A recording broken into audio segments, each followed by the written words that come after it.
4, 3, 2, 1. Broadcasting live from the Newsmax studio in New York City. A fusion of politics, commentary, entertainment, and sports. Steve and his team bring you the latest news and opinion now. Here is Steve Malzberg. All right, folks, before we get to Tony Perkins, welcome aboard. As Israel buries their 3 dead teenagers today, the response from this administration is far from satisfactory, in my opinion. Not only has this administration, from the get-go, decided to recognize, both financially and otherwise, the unity government formed by the Palestinian Authority and Hamas, recognized terrorist group, recognized by Israel and the United States as a terrorist group. But in the aftermath of the brutal slayings of the 3 teenagers and one with dual citizenship as an American citizen, Barack Obama says, as a father, I cannot imagine the indescribable pain the parents of these teenage boys are experiencing. From the outset, I've offered our full support to Israel and the Palestinian Authority to find the perpetrators. Don't make me laugh. The Palestinian Authority is going to find the perpetrators. And then he goes on to say, I urge all parties to refrain from steps that could further destabilize the situation. Really? Really? Well, I hope that Israel retaliates much, much more than they already have. They need to retaliate not only for the murder of these 3 young teenagers, but also for the rockets that are being fired from Gaza into Israel as of late. Of course, the president has no concern about that. So Barack Obama, once again, stepping up to the plate, pretending that the Palestinian Authority could find the perpetrators and telling Israel, basically, back off, take it easy. It's only 3 dead kids. All right, as a father. All right, Tony Perkins about to join us. And before we get to the head of the Family Research Council, the president of the Family Research Council, I want us all to hear from Hillary Clinton, who was responding to the Hobby Lobby decision yesterday. Here's some of what she had to say. Many more companies will claim religious beliefs, and some will be sincere, but others maybe not. And we're going to see this one insurable service cut out for many, many women. And there's a lot of other things. You know, there are companies that may be closely held by employers who don't believe in blood transfusions. That's a religious belief that certain people hold. So does that mean if you have need for a blood transfusion, your insurance policy doesn't have to cover it? So, I mean, this is a really bad slippery slope. All right, the slippery slope. And joining us as promised is Tony Perkins, president of the Family Research Council. Tony, thank you, sir, for joining us. Hey, it's great to be with you, Steve. Appreciate that. Okay, so there's Hillary Clinton, and she's echoing almost tamely the mantra of the left, the hysteria on the left. First of all, before we get to that, your take on yesterday's 5-4 ruling on Hobby Lobby. Well, I think it was, as has been stated by many people, this is a very significant religious liberty ruling. The court recognizing that you don't check your faith at the door of the marketplace, that people who enter into business as a family, closely held corporations, do not have to leave their values behind. And I think that's not only in keeping with the history of this country, but very significant in going forward. I mean, we want people who have values. We want people who have those deeply rooted beliefs to be in the marketplace. I mean, I know that's the type of people I want to do business with. Yeah, no, absolutely. And you know, it's interesting, Tony, because I had the attorney for one of the families involved in this yesterday who argued before the Supreme Court, and she said that the Solicitor General of the United States said during the arguments that Hobby Lobby could be in compliance if they just dump all health insurance for all of their employees and don't even give them any extra money to help pay for their new policy. So here you have the left demagoguing this, oh, you know, poor women can't get 4 abortion pills out of 25 of birth control pills, yet according to Obama and the administration, it would have been fine if they said no blood transfusions, no checkups, no cancer treatment, nothing. You're right, Steve, and they actually encourage that by the fine structure because it's just $2,000 a year if they dump an employee, but it's $36,500 per employee if they choose not to provide this contraception coverage. Now, it was interesting. Yesterday, I was in Pennsylvania with the Hahn family, which was the co-plaintiff in this case, Conestoga Wood Specialties. It's a Mennonite family.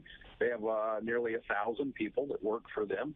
And I had that conversation with them, Steve. I actually asked them. I said, you know, you could avoid this if you just dropped health care for your employees. And, you know, we obviously, that has been before us as we've struggled with this decision.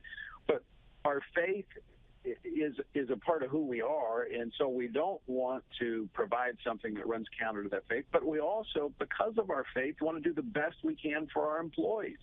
And so they were in a real predicament. And the outcome of this, left unchecked by the courts, would have been exactly that. You would have had companies that would have, A, either dropped health care coverage, or B, some of them would have potentially shut down and closed business and walked away with their profits that they had made.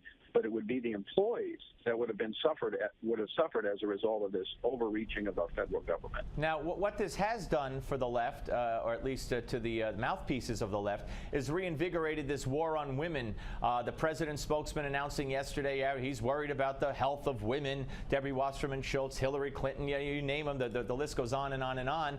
And of course, I mean, nothing based on what we just discussed about how they would have been happy if all the health care went away in the first place. It's insincere. But even on its face, just the fact that, you know, women could still get these pills. I mean, They could go buy them. They'll probably be reimbursed by the government, unfortunately, for them. I mean, this is a non-issue, and they're claiming, these people on the left, that women are now losing their health care because of this. Yeah, it's just outlandish. It's not based in reality, and essentially that's what the court said. This is not the least restrictive means by which this is. If you think it's essential, if you think women have to have access to this through their employer, or the government needs to make it happen, there's another way to do it. The government already, through Title X funding, provides this out there free of charge to people all across the country. And if they want to do it, then they can do it that way. They don't have to force businesses to be their mules to carry this stuff, to people across this country. So you're right. This was really at its core, Steve, not about contraception. It was not about drugs that potentially end the life of unborn children. That was a part of it. What this was about, I believe, in the eyes of the government of the Obama administration, was to break through the firewall that has long existed around religious freedom in this country.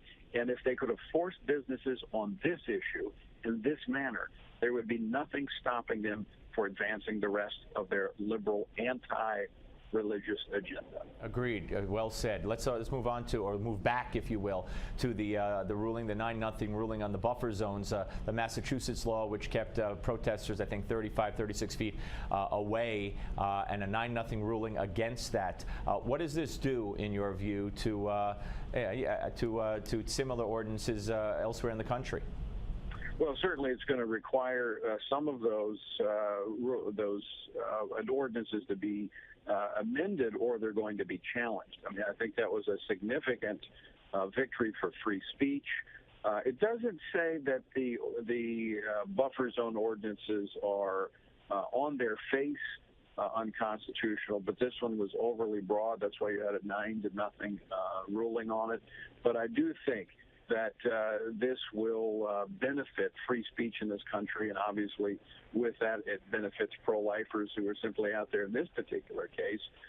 These weren't protesters. These were women who were on the sidewalks out there doing counseling and simply offering to pray for these women and giving them the information they won't get on the inside of these clinics right there on the sidewalk. And so this was a good decision, and I think we've seen some encouraging decisions coming out of this court that still gives us hope that the republic is still functioning. Well, along those lines, Tony, there have now been 13 9-0 decisions by the Supreme Court since 2012 going against Obama and his administration. That meaning, you know, including the NLRB, including the aforementioned buffer zone case, and 11 others. What does that say about the power grab that this administration is trying to make when these rulings go against them consistently 9-0. Well, Steve, it really kind of reminds me of the Ninth Circuit Court of Appeals out on the left coast. They are the most overturned circuit in the country, and almost every radical idea. I mean, that's where you get the striking down of the pledge, the striking of the motto. I mean, those are coming out of the Ninth Circuit. It reminds me of, I mean, the administration reminds me of that. They're so outside the mainstream of not just legal thinking, but of even the culture. I know they're driving it, they're leading the parade for the left, but you get a sense of reality when the court, and certainly this is not an overly conservative court. I mean, it swings both ways. But when this court, as you pointed out, repeatedly slaps down this president with 9-0 rulings, it tells you this president is way out there.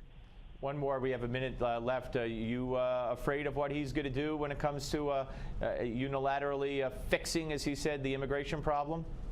Oh, look, as I was telling a group, I spoke at Messiah College last night, and I told them, I said, look, today's a day to celebrate. We celebrate the decision in the Hobby Lobby case. But our religious freedom, we must remain vigilant for all of our freedoms, because they are simply one executive order away from being attacked. And I see this president becoming, not backing down, not stepping back, but being more aggressive in pushing his agenda. We've got to be vigilant, and we've got to push back. All right, Tony, thank you so much, sir. Really appreciate your time. All right. Thank you, Steve. Great to be with you. Thank you. Tony Perkins, President of the Family Research Council, here on the Steve Malzberg Show.